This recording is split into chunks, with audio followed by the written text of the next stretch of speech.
Come in.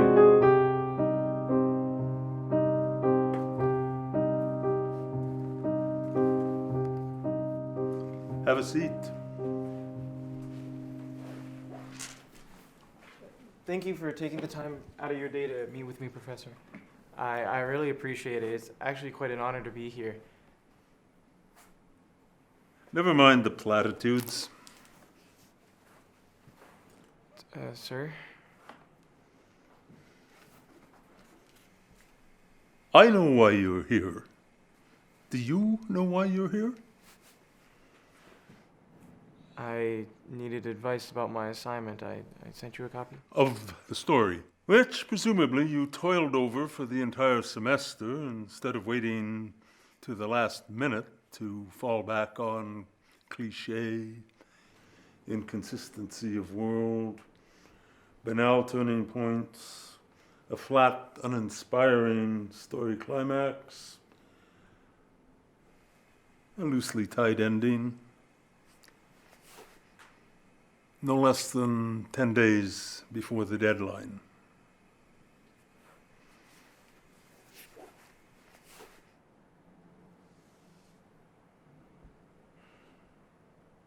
Sir, I don't know what to say. Why? That's not how we make a career, our kind. Not knowing what to say.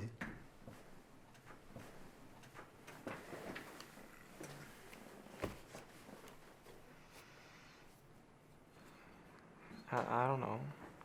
I mean, you're right, but I just don't really know what happened. You've come into my office, white as a ghost, to get on your banality bandwagon?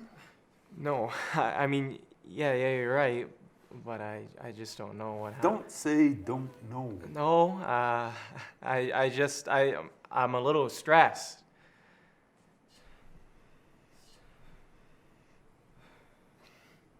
But you don't know why you're stressed.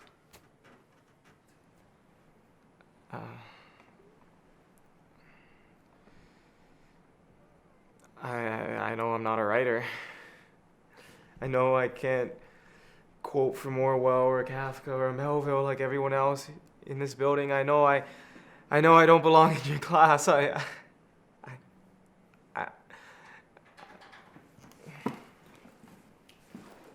Since you're on that thread,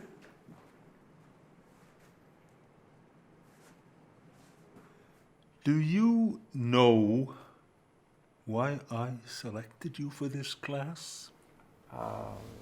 No, sir. Want to know what I do with the applications that cross my desk every year? Hundreds of them. I pick an elite handful based on their letters of recommendation from referees whom they could only know through well-to-do parents, frankly. Writers' bios indicative, probably, of not having a life in high school or a heightened emotional experience to draw on for inspiration. Samples of writing that can only be described as playing monkey see, monkey do, with their typically white, male, deceased literary icon. That's how I arrive at the pompous asses who derive pleasure in quoting from Orwell, Kafka, and... Sorry to interrupt, Dr. Bloor. May I speak with you for a moment, please?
Where was I? Melville.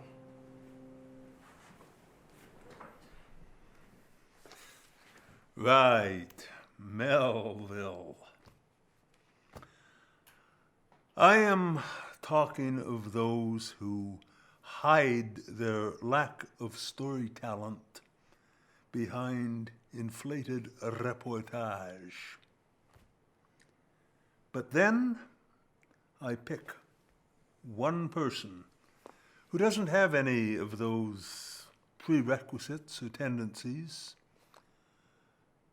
a pen that didn't cower behind sensory descriptions or anti-story, someone who doesn't seem fazed by reality, no doubt the result of living a difficult reality.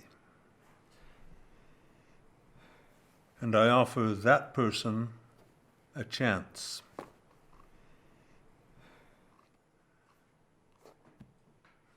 Every year for 40 years, that's 40 wannabe writers who sat in that chair and either fancied me benevolent or cruel, who made the most of opportunity or let it get the better of them, who chose not to be harmed or allowed circumstances to harm them. And I found those who grasped or failed to grasp a principle that we ought to live by.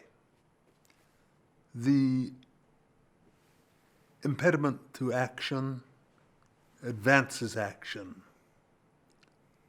What stands in the way becomes the way. Those who struggled to sketch the hero's journey, even in fiction, and those who rose to trace such an arc in their own lives.